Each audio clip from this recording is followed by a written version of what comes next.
એટલે સાહેબ આજરોજ અમે આજે સાગબારા તાલુકાના આમ આદમી પાર્ટીના આગેવાનો ખાસ આપણે મામલતદાર સાહેબને રજૂઆત કરવા માટે એના માટે આવ્યા છે કે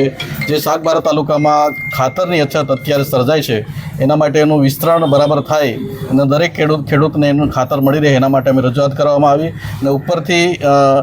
કૃષિ નિયામક હોય કે પછી નવસારી કૃષિ યુનિવર્સિટીમાં જે પણ અધિકારીઓ હોય એ લોકોને વાતચીત કરી હોય, વાતચીત કરીને પછી સાગબારા તાલુકાને સ્ટોક વધારે ફાળવે એ માટે અમે મામલતદાર સાહેબને રજૂઆત કરી છે અને અહીંયા જે ખાતર આવે એનું વિસ્તરણ બધા ખેડૂતોને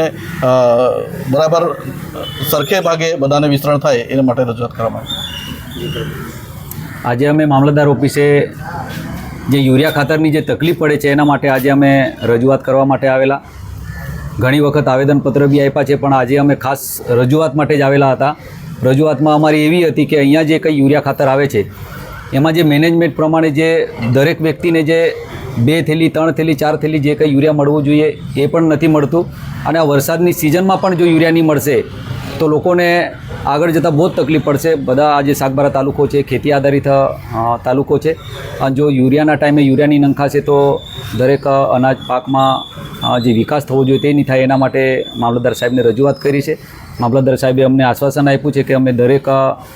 સાગબારા તાલુકાના જેટલા બી લાયસન્સ ધારક વેપારીઓ છે એમને બોલાવીને જે બી કોઈ યુરિયા આવતું હોય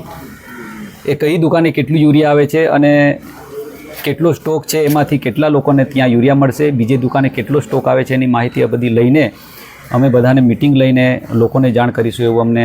આશ્વાસન આપ્યું છે. અને લોકોને બી અમે વિનંતી કરવા માગીએ છીએ કે આપણે આખી રાત યુરિયા માટે દિવસ સુધી બેસીએ છીએ તો આ જે તકલીફ થાય છે એના માટે આપણે થોડું મેનેજમેન્ટ બી કરીએ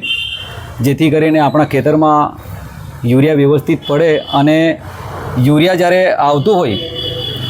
તો ખરેખર વેપારીને બી અમે મામલતદાર સાહેબને રજૂઆત કરી છે કે યુરિયા ખરેખર ગાડી આવવાની હોય તો જ આ અમારે જે લાભાર્થીઓ ખેડૂતો બેસે છે એમને કહો,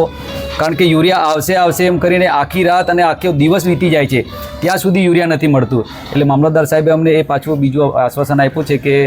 જ્યારે યુરિયા આવવાનું હોય ત્યારે જ વેપારી તરફથી બી કહેવામાં આવે કે યુરિયા આવવાનો છે અને લોકો ત્યાં ઊભા રહીને યુરિયા મેળવીને જાય એવી વ્યવસ્થા ગોઠવાશે. એ પ્રમાણેનું આયોજન કરેલું છે.